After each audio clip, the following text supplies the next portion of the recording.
Greetings from Aotearoa, New Zealand.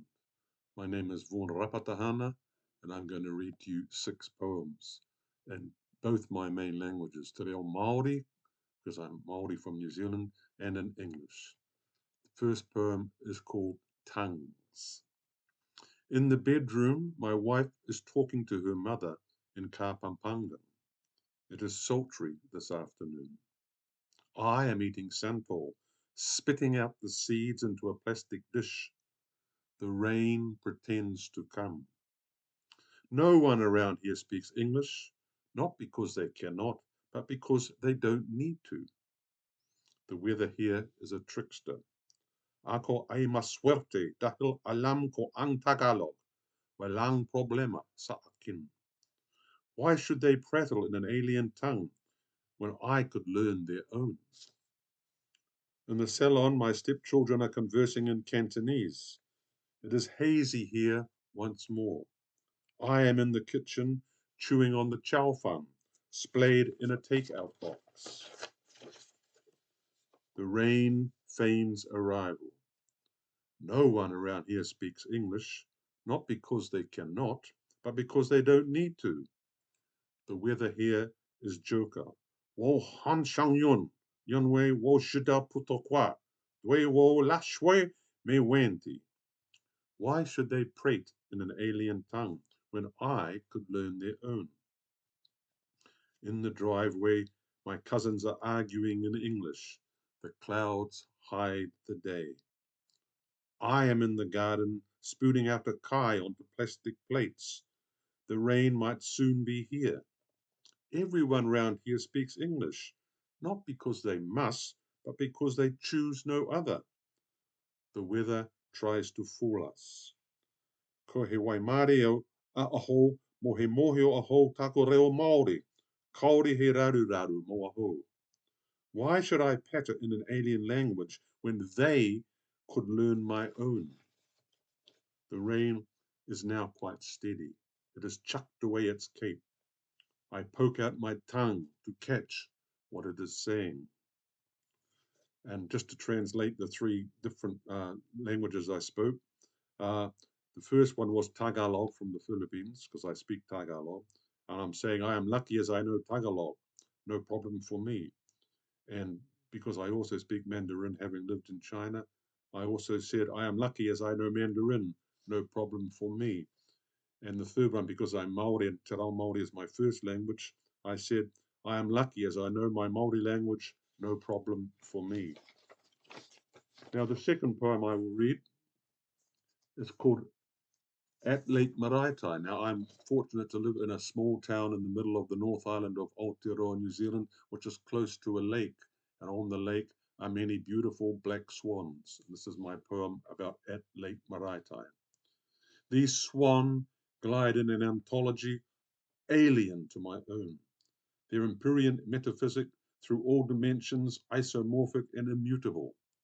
In their majesty, they transcend this lake as they dip deep beneath, as they glissade with immaculate grace across the surface, as they foster their funicular of signets in all directions. This archipelago of swans transubstantiate my own inauthenticity into this ecstasy I could once never own. Now, unfortunately, I lost my son Blake, aged 29, several years ago to suicide. And I often write poems about him. So my next poem is called Talking to My Son in a Funeral Home, which I begin with a whakatauki or a proverb in Maori. Ta whatiwha te pō, te whatiwha te ao, which means gloom and sorrow prevail, day and night. I spoke more authentically to you during those 30 etoliated minutes than I ever did when you were alive. The stark room, shaped more like a coffin than what you lay in, quite composed, unmoved by my ascesis of angst, my agenda of guilt. The wooden floor, an eavesdropper, bouncing back a farrago of belated apologies, an echolocation of mea culpa. Those faded walls, the fake flowers in a neutral vase, and the box of tissues, supplicating for the tears I could no longer summon. during that one-sided confession to myself.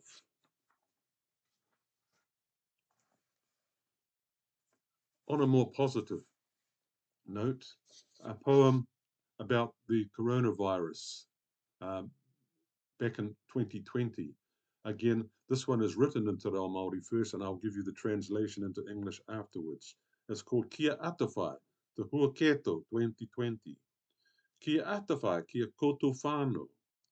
Kia Atawhai, Kia Koto Whanaunga. Kia Atawhai, Kia Koto Hoa. Kia Atawhai, Kia Koto Kiritata. Kia Atawhai, Kia Koto Hoamahi. Kia Atawhai, Kina Ua Ko Ao. Kia atawhai ki na tangata o eru matawaka. Kia atawhai ki a koto anō. Ka whakamātia i te huaketo ki te atawhai. Kia atawhai. Ka huria ho ki te reo ingarihi. I'll turn now to the English language to translate the original poem. Be kind, the virus 2020. Be kind to your families. Be kind to your relatives. Be kind to your friends. Be kind to your neighbors. Be kind to your workmates. Be kind to strangers. Be kind to people of other ethnicities. Be kind to yourselves. Kill the virus with kindness. Be kind. Another poem written in Te Reo Māori, the Maori language, published very recently in the latest poetry Aotearoa yearbook. So I will read the poem again about birds.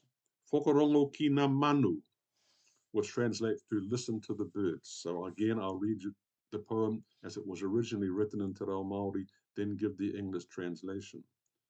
Whakarongo ki ngā manu, ke kona te ao o na tau iwi, kaua taku ao, kaua taku ora, e kite ana aho i ngā manu, i tātaki ana rato ki aho, e whakarongo ana aho ki a rato, he nui na waiata roreka o ene manu, ko tako ao tēnei, te ao o te takitaki.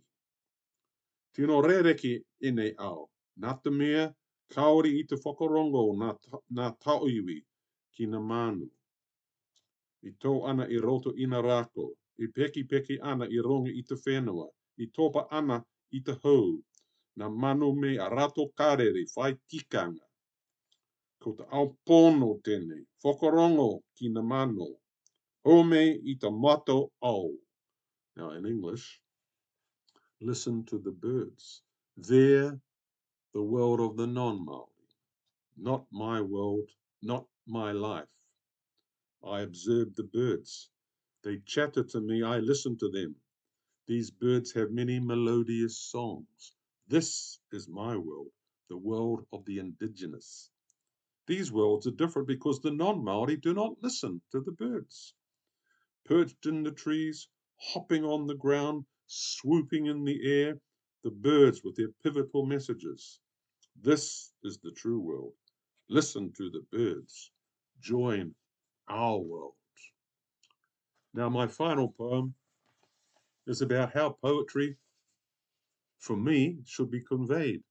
And that's not really as read from writing like I'm doing here, but actually performed. So the poem is called Breathe the Poem.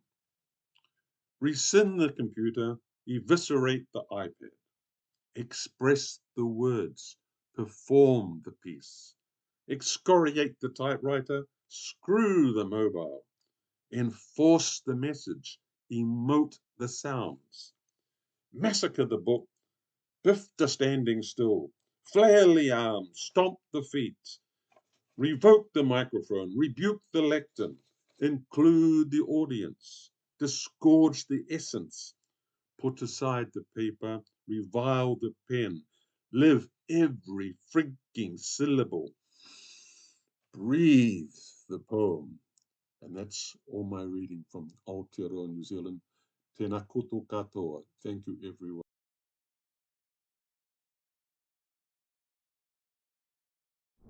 Whanganui. So this is where it happened.